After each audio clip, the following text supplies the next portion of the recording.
ఉమ్మడి నెల్లూరు జిల్లా నాయుడుపేట పట్టణంలోని పిచ్చిరెడ్డి తోపు వినాయక స్వామి గుడి దగ్గర నుంచి అంబేద్కర్ సర్కిల్ మీదుగా శ్రీకాళహస్తి బైపాస్ రోడ్డు ద్వారా నాయుడుపేట ఎంసీ భవనం వరకు అన్నదాత సుఖీభవ సూపర్ 6 లో భాగంగా ట్రాక్టర్లచే ర్యాలీ భారీగా నిర్వహించడం జరిగింది। ఈ కార్యక్రమంలో విజయశ్రీ మాట్లాడుతూ అన్నదాత సుఖీభవ పథకం ద్వారా రైతులకు సంవత్సరానికి 20,000 చొప్పున కూటమి ప్రభుత్వం వేయడం జరుగుతుందని, అందులో భాగంగా మొదటి విడత 7,000 చొప్పున రైతుల ఖాతాల్లో జమ చేయడం జరిగిందని, కూటమి ప్రభుత్వం చేపట్టిన సూపర్ 6 పథకాల ద్వారా ప్రతి పథకం ప్రజలకు చేరుతోందని ప్రజలు ఆనందంగా ఉన్నారని చెప్పారు। ఈ కార్యక్రమంలో మాజీ ఎంపీ నిలవెల సుబ్రహ్మణ్యం, 3 మండలాల తెలుగుదేశం నాయకులు మరియు రైతులు పాల్గొన్నారు। 10,50,000 కోట్ల రూపాయలు అప్పులు చేశాడు జగన్మోహన్ రెడ్డి గారి నాయకత్వంలో। మరి అవన్నీ అప్పులన్నీ కూడా ఉన్నా ఈ రాష్ట్రంలో అభివృద్ధి విషయంలో కానీ సంక్షేమ విషయంలో కానీ ఎక్కడ వెనక తగ్గనీయకుండా మన రాష్ట్ర ముఖ్యమంత్రి గారు తన పరిపాలనా దక్షతతో తన ఆర్థిక నిపుణులతో మరి రాష్ట్రాన్ని ముందుకు తీసుకుపోతుంది అభివృద్ధి పథంలో। మరి అదేవిధంగా 2 రోజులేమో అమరావతి అంటాడు, 2 రోజులేమో విశాఖపట్నం అంటాడు, మరి 2 రోజులేమో కర్నూలు అంటాడు। ఏదీ లేకుండా 5 సంవత్సరాల కాలం గడిపిన వైసీపీ నాయకులకి గుర్తించేటట్లుగా మొన్న ఎన్నికల్లో ప్రజలు గుణపాఠం చెప్పారు। మరి ఈ రోజు చంద్రబాబు నాయుడు గారు ముఖ్యమంత్రి అవుతానే ప్రథమ ప్రాధాన్యత ఈ రాష్ట్రంలో రాజధాని ఉండాలి, తద్వారా ఆర్థిక అభివృద్ధి జరుగుతుంది, తద్వారా ప్రజలకి పేదవాళ్ళకి ఉద్యోగాలు వస్తాయి, తద్వారా నిరుద్యోగ యువతకి ఉద్యోగాలు వస్తాయనే ఉద్దేశంతో ఈ రోజు రాజధాని నిర్మాణాన్ని శరవేగంగా కొనసాగిస్తా ఉన్నారు మన ముఖ్యమంత్రి।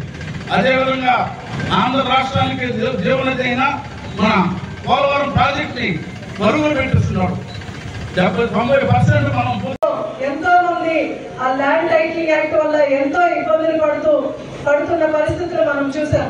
ఈ రోజు ముఖ్యమంత్రి అయిన వెంటనే చంద్రబాబు నాయుడు గారు ల్యాండ్ టైటిలింగ్ యాక్ట్ ని రద్దు చేసి ప్రభుత్వం ముఖ్యంగా మన ముఖ్యమంత్రి శ్రీ నారా చంద్రబాబు నాయుడు గారు ఆయన ఏదైనా వర్షాలు పడి పంట పాడైపోతే వాళ్ళకి కాంపెన్సేషన్ కింద ఈ రోజు ప్రభుత్వం వాళ్ళకి కాంపెన్సేషన్ అందిస్తుంది।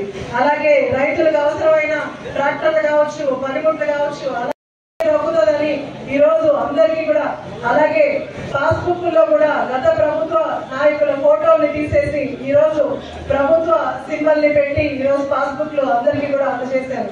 ఇలా ప్రతి ఒక్కరి కోసం మన నాయకుడు శ్రీ నారా చంద్రబాబు నాయుడు గారు పనిచేస్తున్నారు।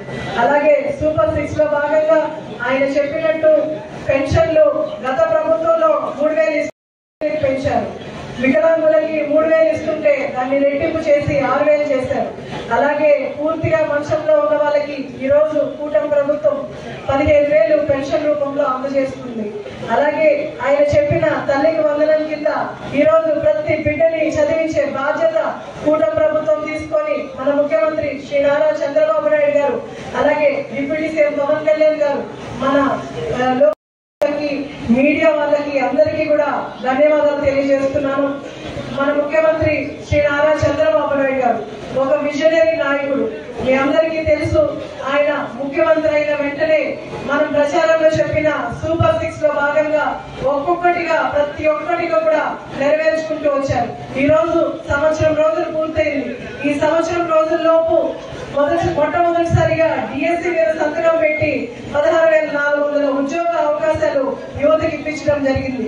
అలాగే ల్యాండ్ టైటిల్ ఆయన చెప్పిన సూపర్ 6 లో భాగంగా ఆగస్టు 15 నుంచి మనకు ఉచిత బస్సు ప్రయాణం కూడా ఏర్పాటు చేస్తున్నారు।